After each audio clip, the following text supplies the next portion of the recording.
Hey, nerdy sports fan here. And week 5 NFL action. We're talking Cowboys host to the Packers. Now, this is going to be a very, very interesting game.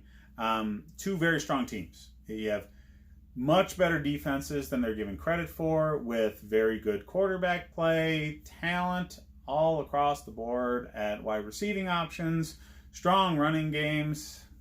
It's got everything.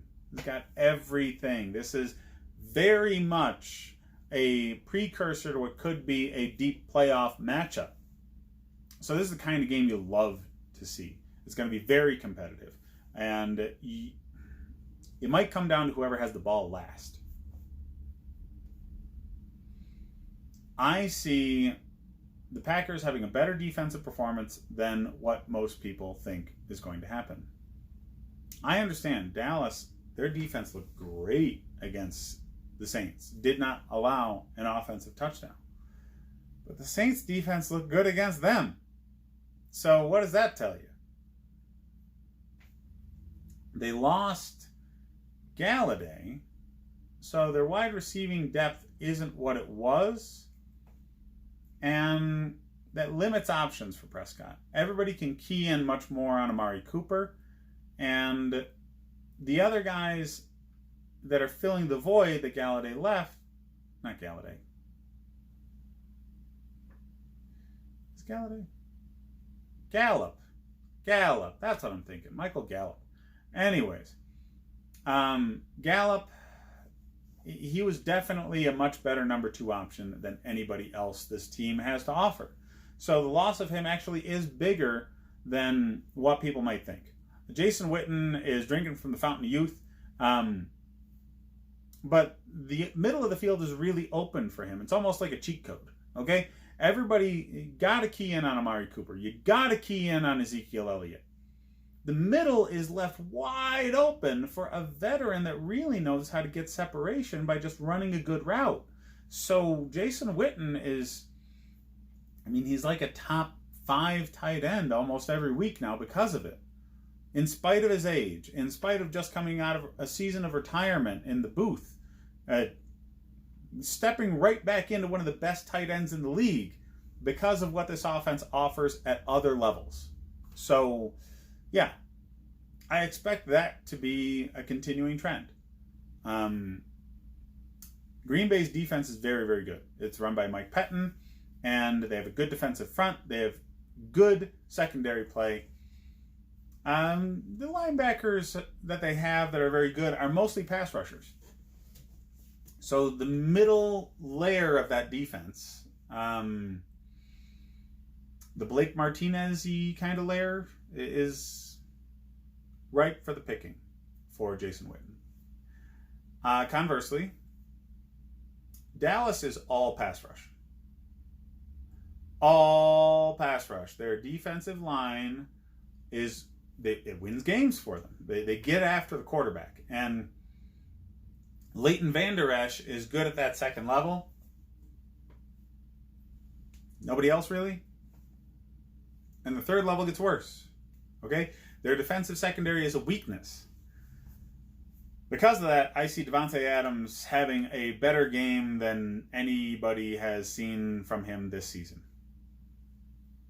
I think Aaron Jones gets used as a change of pace just to keep the defense honest. But because the defensive front is so good, they're going to have to use them creatively. They can't power run these dudes. They can't.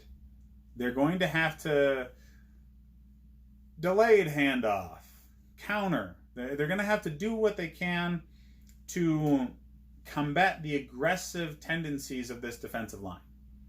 So counter runs to get them off balance, delayed handoffs to maybe sneak past the pass rush is going to happen a lot from the Green Bay offense this game. And Davante Adams over the top is going to be key for them. They need Davante to have a Davante kind of game. They really do. They need Aaron Rodgers to connect on those deep throws to him in order to make this offense work this week. Dallas is favored by most of the fans in the country. 60-ish% of people think Dallas is going to win this. And they're also favored by Vegas. They're 3.5-point favorites. They're also the home team. They've got a lot of things in favor of them. And I think they're right. Okay? Green Bay is a very good team right now. I don't think they're good enough to overcome another team that's as good or better than them on the road. I don't.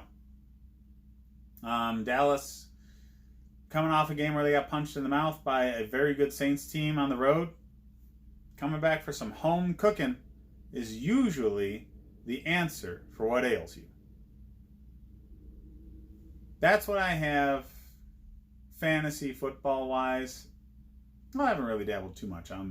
So Elliott's an every week start always.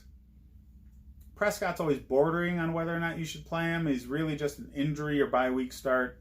Rodgers, he has the name, but he's in that same category as Prescott. He's an injury or bye week start. He's not an every week start. I put Devontae Adams as a very strong play this week. Amari Cooper's probably not going to have one of his better games because Green Bay's defense is set better to guard wide receivers than Dallas's defense is. Aaron Jones, probably bench him. He's not going to have the fantasy production that he usually gets. And there's probably going to be a good second receiver from Green Bay worth an option, like Valdez-Scantling in particular. Probably worth a flex or wide receiver 3 flyer. There's no other real good receiver option for Dallas right now outside of Cooper, but definitely Witten is going to go off. This is going to be his game. Both defenses are fantasy defenses worth having every week. You should put them in only because they're both better defenses than the offenses are. So this is going to be lower scoring than you might think based off of both quarterbacks and what these offenses are known for, but they're very much defense first teams. So put the defenses in there because there's not many better options out there.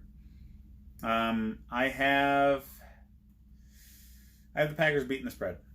It's going to be a closer game than the 3.5 points that are being offered for them. Yeah, they're going to have it. Yeah,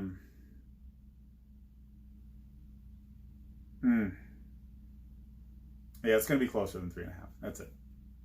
So bet the Packers to beat that spread, and start the defenses. Hit me up in the rest of the videos, guys.